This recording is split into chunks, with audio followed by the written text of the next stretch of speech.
Welcome, everyone, to Living with the Times. This week's Torah portion of Vayera begins with God saying to Moshe, I appeared to Avram, Yitzhak, and Yaakov with the name Kel Shakai, but my name Yud-Kei Vav-Kei I did not make known to them. Everyone asks the question. If you look back in the book of Bereshit, Genesis, we see that this name, Yud-Kei Vav-Kei, did speak to Avram, Yitzhak, and Yaakov. So the question is, what is God trying to convey here when he says, I appeared with a different name of God, Kel Shakai, but my name, Yud-Kei Vav-Kei, I did not make known to them. So Rashi gives us the answer.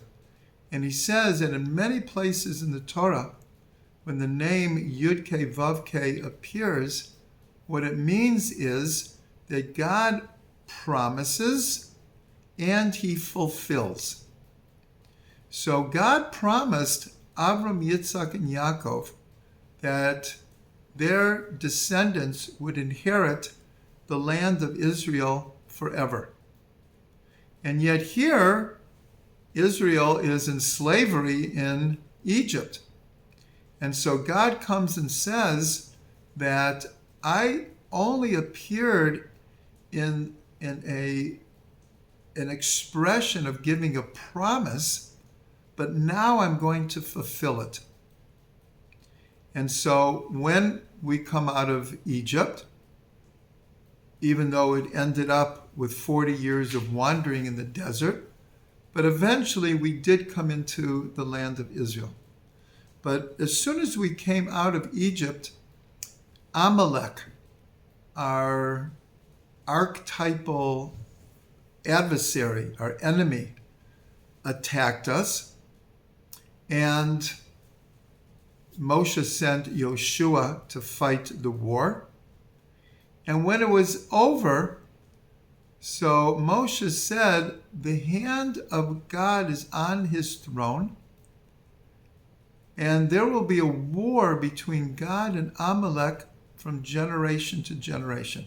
Amalek represents the totality of evil in the world.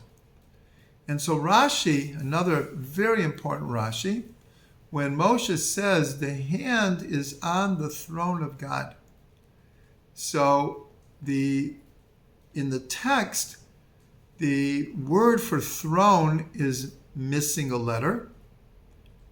And the name for God is not Yud-Kei Vav-Kei. It's just the first two letters, which is the name of God in of itself, a Yud and a Hey. And so Rashi wants to explain why is the word for throne written without a letter, and only the shortened name of God, not the name Yud-Kei Vav-Kei. So he says that as long as there is evil in this world, the name of God will not be complete, and the throne of God will not be complete. And so going back to the first Rashi is saying that I promised the land of Israel for eternity to the Jewish people, and now I'm going to fulfill it. But a lot of that depends on our actions. God did bring us in to the Holy Land, but because of our lackings, because we did not create a type of a righteous society that the Torah demands from us, we went into exile. The 10 tribes were taken out to, who knows, by Assyria. There's actually the sparks of the 10 tribes are literally all over the world. Then after the destruction of the first temple, we went into exile into Babylonia, and then we came back and settled the land again, and then we were sent into exile again. Now we're back for a third time. And so really what we're waiting for is for for God to fulfill his promise, but God's waiting for us to merit being in Eretz Yisrael. And of course, this is very appropriate right now as we are quite literally fighting against all our enemies now, which are really represented by Amalek, in all four directions. And we're waiting for this promise to be ultimately fulfilled. So we're told in the two different prophecies where Zechariah says that after the final wars are fought and the Messianic era will unfold, that God will be one and his name will be one. This represents the conquest over evil, wiping out evil, which will set the stage for the Messianic era. And there, Zechariah says that God will be one and his name will be one.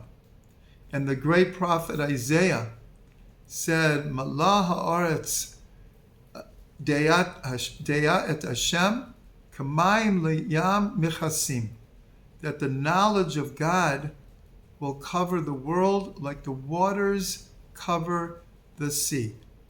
So here again, the name Yud-Kei Vav-Kei, the oneness of God, will be so revealed in the Messianic era, and humanity will have an incredibly expanded consciousness that we will be able to integrate and to be able to bask in the oneness of God and his name being one. So this is, in a sense, that God began to reveal his name in Egypt. In fact, the whole book is called the Book of Shemot, the Book of Names. And here it's the names of Israel that we maintained while we were in exile. The same names that we went down into exile are the same names we came out. But it's also a book of the revelation of God's name.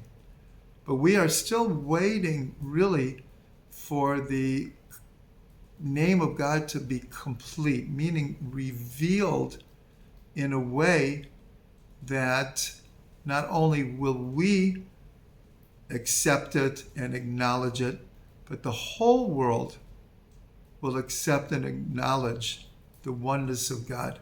May we live to experience that time.